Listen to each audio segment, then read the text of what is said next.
You are listening to Influencers from the Conference Board. Welcome to Influencers. I'm Craig Carroll, Communications Institute leader here at the Conference Board, lecturer in the Jones Graduate School Business at Rice University, and executive director of the Observatory on Corporate Reputation. Today I'm speaking with my colleagues, Kelly Semrau, former Senior Vice President, Global Corporate Affairs, Communication, and Sustainability at S.C. Johnson, and Senior Fellow with the Marketing and Communication Center here at the Conference Board, Devry Boughner Vorwerk, former Corporate Vice President, Global Corporate Affairs, and CEO of DevryBV Sustainable Strategies, and Senior Fellow with the Marketing and Communication Center here at the Conference Board. And Jessica Edelman, former Group Vice President of Corporate Affairs for the Kroger Company, and Senior Fellow with our Marketing and Communication Center here at the Conference Board. And today our topic is, what role can communications play in supporting ESG through the COVID crisis? The reason why we brought these three guests here together today was because all three, coming out of corporate America, had the unique opportunity to combine corporate communications with ESG. It's an important role that ESG plays in society. And recently, just coming out of the World Economic Forum, where ESG has been a major focus around the world, we've just seen our world just completely pivot as the COVID-19 crisis has taken on the world. So what we're going to ask our guests to do is just to provide some brief introductory discussion points, some ideas on how communications and marketing can connect to ESG, and what role this can all play in the current crisis and then afterwards, and then we'll have a discussion. Jessica, we're going to start with you. Thank you so much, Craig, and it's a real pleasure to be here today, and especially to be amongst such great giants in our field of communications and corporate affairs with Devry and Kelly. So thank you so much for having us on today. Yep. And I am so pleased to be able to talk about the nexus of some really important points. Now, no doubt everyone is really focused in the marketing and communications field right now on crisis communications. There is no reason why everyone is thinking about big ideas like the environment, social, and governance. 2 or 3 weeks ago, however, that was the series of buzzwords coming out of some of the most influential gatherings of social leaders that we have on this planet. Suddenly, everybody, as a result of the Business Roundtable initiative, was talking about the role of purpose, the role of conscious capitalism, and moral capitalism. Now, of course, we are in the grips of the COVID-19 crisis, but what I think is important for us to impress upon our audience today is, as marketers, as communicators, as folks in the environmental, social, or governance space for your organizations, it is incumbent upon you to be bringing the outside world in. So you may not even know it, but right now today you are functioning as an ESG professional. You are thinking about your environmental footprint and the carbon footprint of your travel and what it is that you are doing with the teleworking. You're thinking about the S, the social aspects, which are your workforce and the future of work. It's going to be radically different when we emerge from this chapter. Lots of IP and gatherings are being democratized, being streamed. There is a huge effort to connect us as a society and to give back in moments like this. And many of you are on point for coordinating those efforts. And then finally, governance, the G in ESG, is so important. I mean, boards are being called upon to manage crisis. And there's a reason why the governance shops wouldn't let directors be overboarded. It was for moments just like these. I mean, I wouldn't want our governance teams on various boards to be dealing with 6 different industries, 6 different sectors in a crisis like the one that we're seeing now. So the good news is all of these things have been going on in the background. It takes people in an outside-in role, such as the marketing and communications folks or the sustainability teams, to be able to integrate these for your organization, help make sense of them, and then realize that the 15 minutes of fame for ESG isn't over. It's going to be magnified, and ESG will come out of this as we communicate our way and lead our way out of the COVID-19 crisis. We are going to find that these topics of how are we taking care of our environments, of our society, and then what are the governance and policies in place to prevent big slides like this from happening again, so we can emerge stronger and more leadership-oriented than ever. Great. Kelly, let's hear from you. Thanks, Craig. Thanks, Jessica. the crisis is going to lead to a tremendous amount of innovation. And I want to talk about how the comms teams, the marketing teams, but in particular the comms teams can be supporting the ESG teams right now. Right now, the ESG teams by far are probably focused in the very short term. The short term of the supply chains. Supply chains are in distress right now. If you're a manufacturer, you're really trying to shore up your supply chain. You're looking at redundancies. You're looking at how you can get your ingredients, your inputs. That's very important. And if I were directing a comm team right now, I would be looking at internally, how can those comms teams be helping shore up the suppliers? How can they be making sure that the supply chain team within the corporation is motivated because they are working 24/7. The other thing that is going to come out of that is a lot of great stories about heroes within the company. For instance, with everybody working at home, what are companies doing on reduction of energy? My goodness, the carbon footprint reduction that's happening in companies. Look for those hero stories right now. How are you reducing energy, water? What are those types of things that you could be working with facilities to make sure that internally you're communicating those things, helping people around the world? That'll help the bottom line, and ESG can become incredibly relevant because you're helping the bottom line by saving money, by turning down, energy or water right now.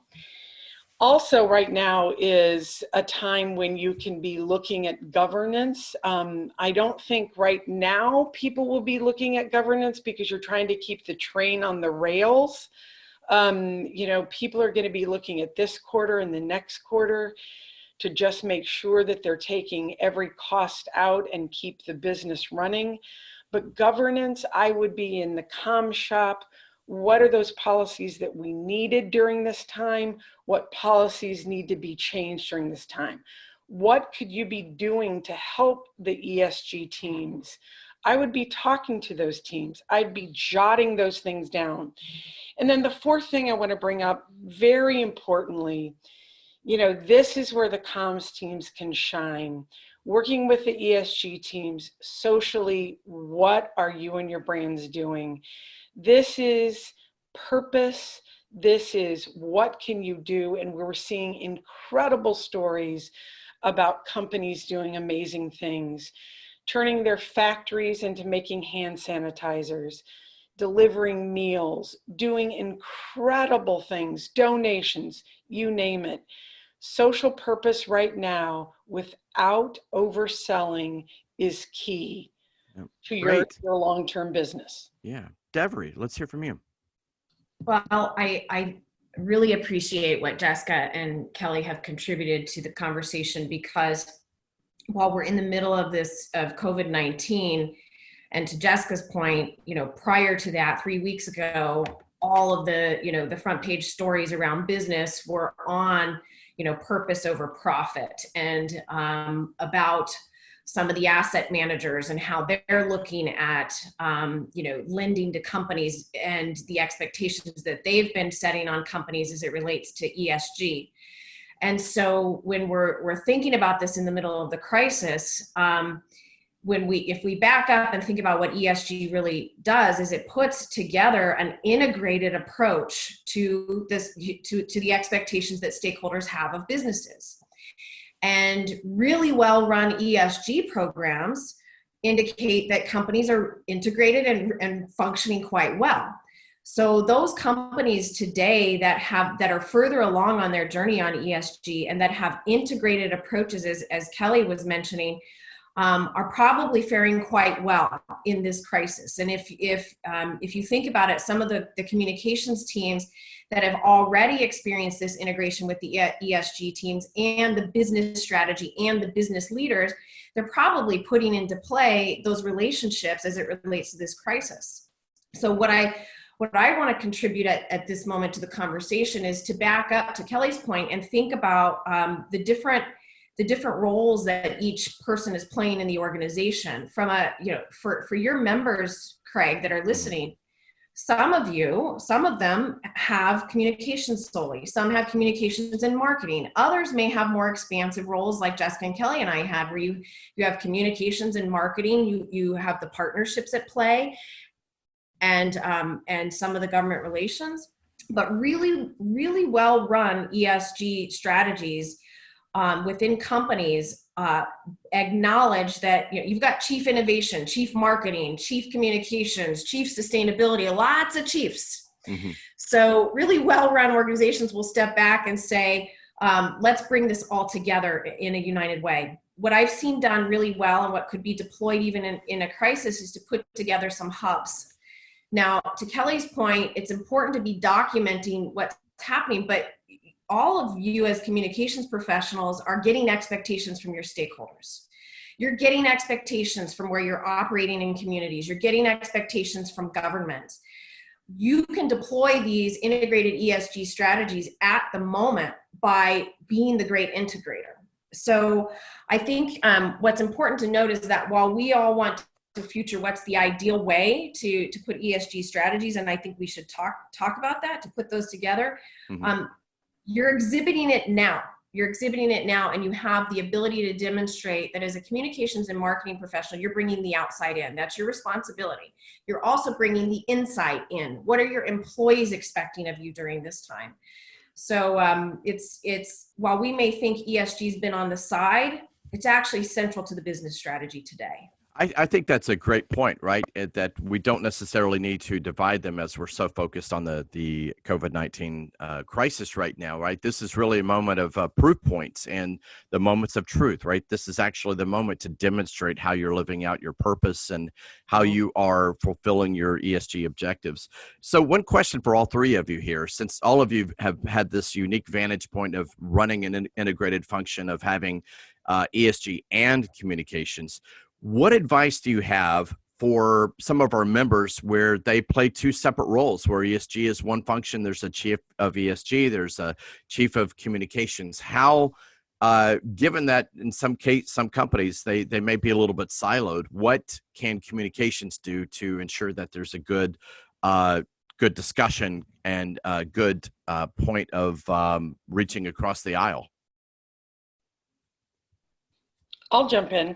I would absolutely at least weekly, daily be checking in with that different chief. If I was the CCO, I would be checking in with the chief sustainability officer and seeing what I could do to support that person, what hero stories there were to motivate employees internally. What could we be doing together to help the company through it? I would be focused internally first, because that's where I think the need is probably the greatest right now. And then I would be bringing in, as you know, we've all said, what's happening on the outside. I would just be bringing that in constantly to all of my colleagues. Okay. How do we handle a situation where I think right now one of the fears is that ESG is, at least for the moment, tabled, or there's a fear of that just the overwhelming discussion points are about getting through the day.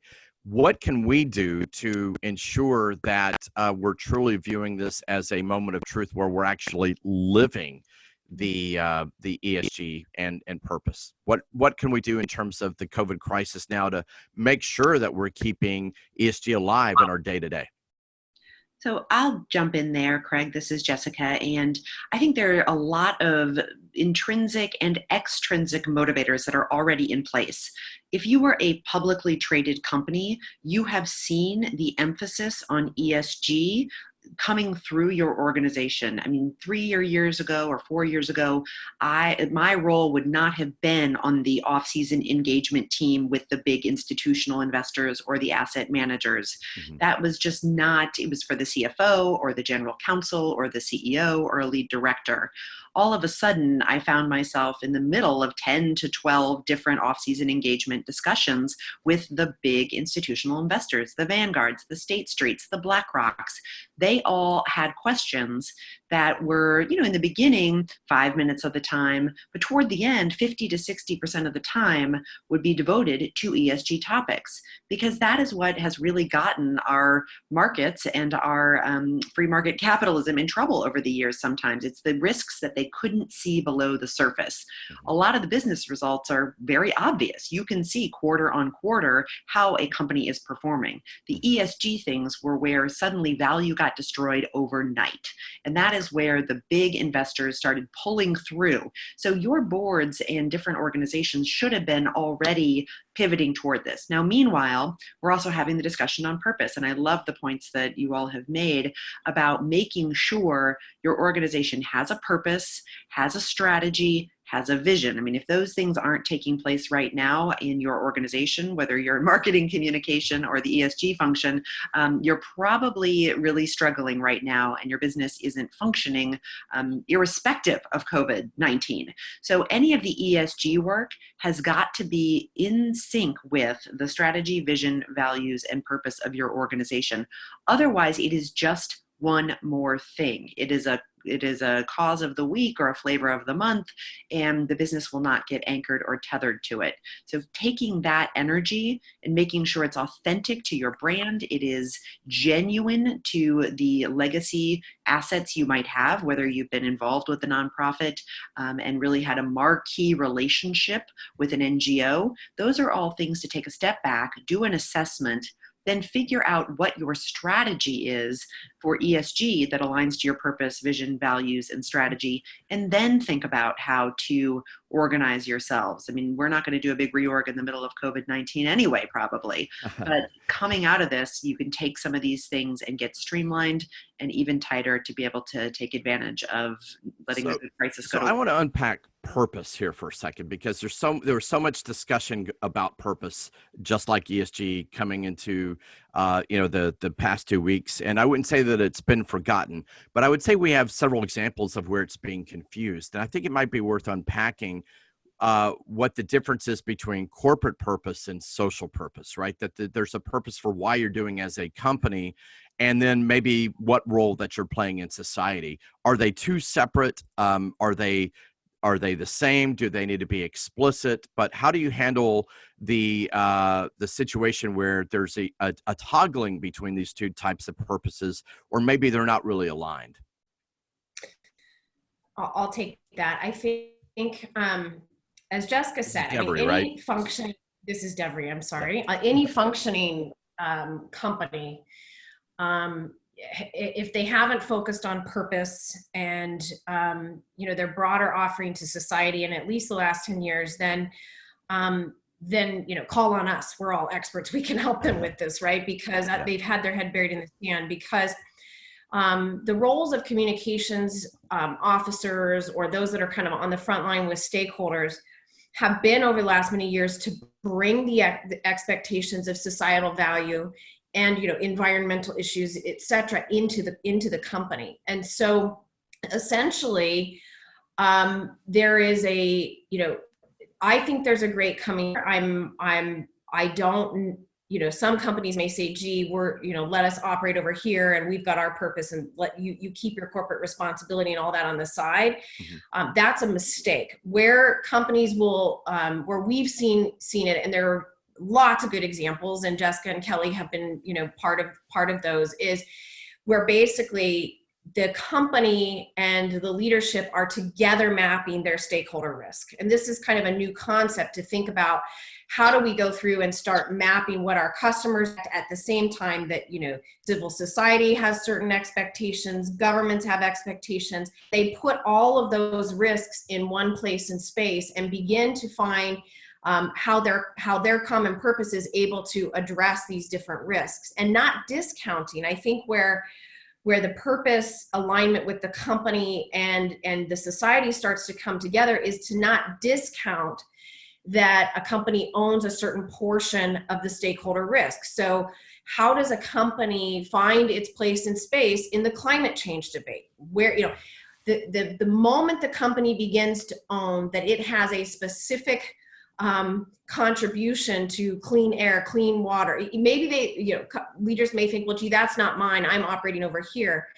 But actually, the second that leaders begin to recognize that, there's this tragedy of the commons going on in the oceans, the tragedy of the commons in the rainforest, the tragedy of the commons in the air, etc., then they begin to align those two.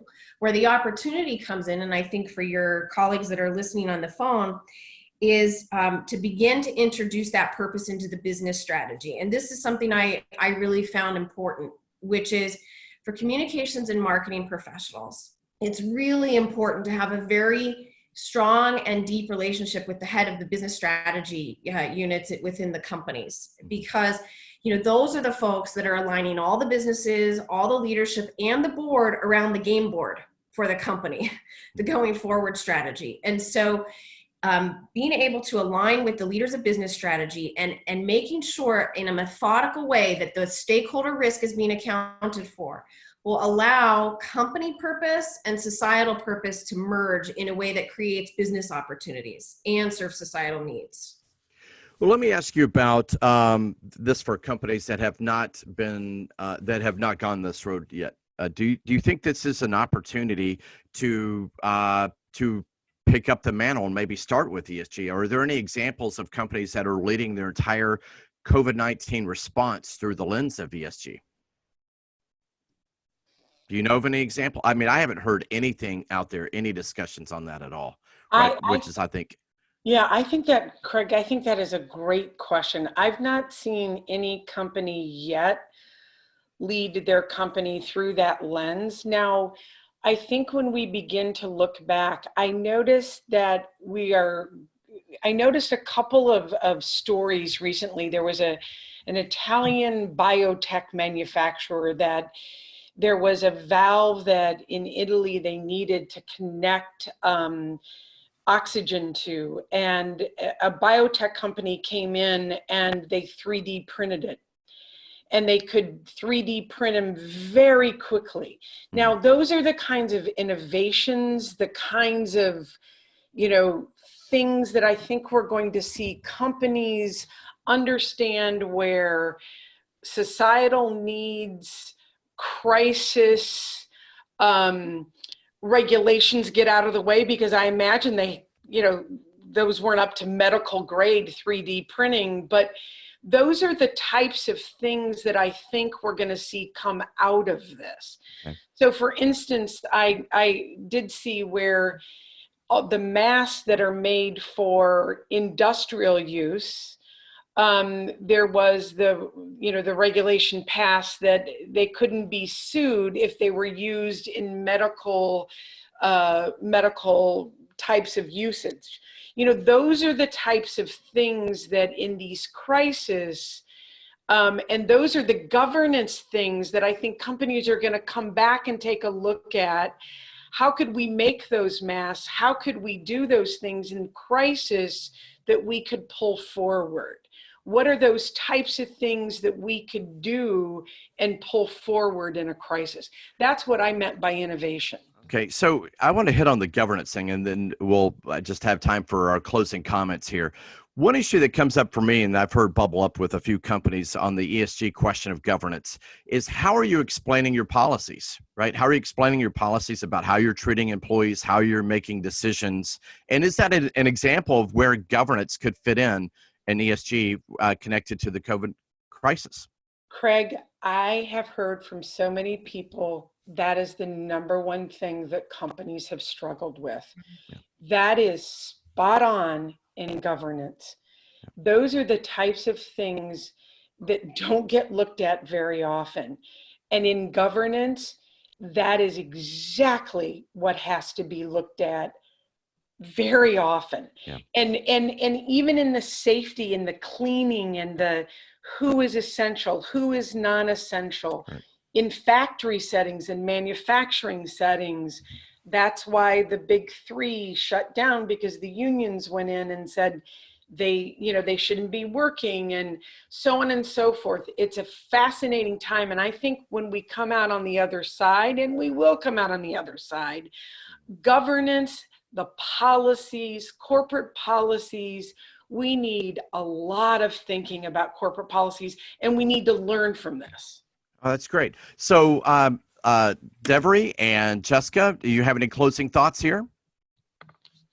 Anything else that you'd like to leave us with? What I would just say is, I mean, to your question, like good examples of ESG being demonstrated. I'm not companies or leaders are thinking of it in that regard, but it is being demonstrated, and new business innovations are coming out of this.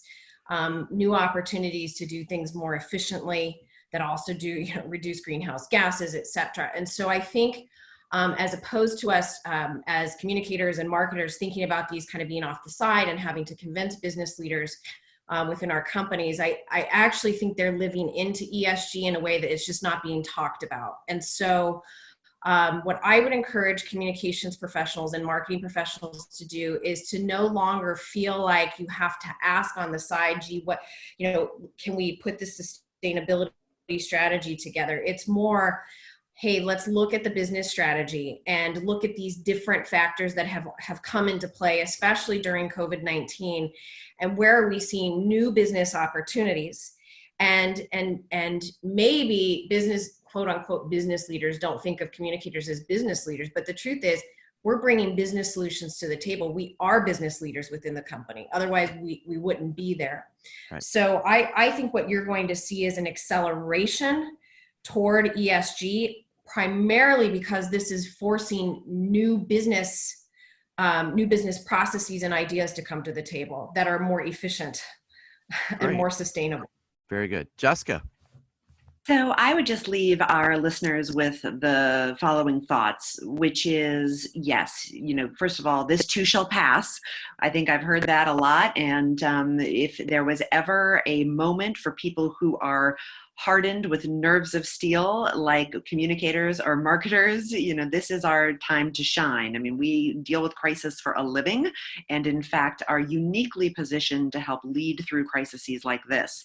And it is in moments of crisis where you find actual possibilities. And when we come out of all of this, it will be the companies who tightened up their environmental footprints out of necessity because of the travel restrictions, or you get really focused. You get really clear on what matters for your business and for your company. That's rooted in your purpose, and that is there and available to you. We're also going to find that socially, society is going to need us, and our human capital management strategies are going to be under more scrutiny than ever, to Kelly's point about governance. How did we treat our employees? What are we doing to get our nations back up on their feet and working again? We can go back and look at moments in histories, whether it's World War II or post 9/11. There are other examples where we as a society came together and moved ourselves forward. And then with the governance piece, we know that boards and management teams are going to be under more scrutiny than ever. And I would hope that the companies that retooled their policies and got really focused on running their businesses more efficiently with a smaller footprint so that the planet didn't have to fight back as hard as it has been against us in recent years and help society thrive, I would hope that we will come out of this and the economics will favor those organizations who wore the white hat during COVID-19 and emerge as stronger corporations than ever. Oh, that's great. Well, we're going to stop here. This has been a great conversation with Jessica Edelman, former Group Vice President of Corporate Affairs for the Kroger Company and Senior Fellow at the Marketing and Communication Center here at the Conference Board, and Devry Boughner Vorwerk, former Corporate Vice President, Global Corporate Affairs, and CEO DevryBV Sustainable Strategies, and Senior Fellow at the Marketing and Communication Center here at the Conference Board, and Kelly Semrau, former Senior Vice President, Global Corporate Affairs, Communications, and Sustainability at S.A. Johnson, and Senior Fellow with the Marketing and Communication Center here at the Conference Board. I'm Craig Carroll, Communications Institute Leader here at the Conference Board. And I thank you all for listening. If you like this content, please subscribe to Influencers. You can find this program and several others from the Conference Board on a wide variety of topics at conference-board.org/podcasts on iTunes, Apple Podcasts, Google Play, Google Podcasts, Spotify, and many others. Thanks again for listening. I'm Craig Carroll, Communications Institute with the Conference Board. This has been Influencers from the Conference Board.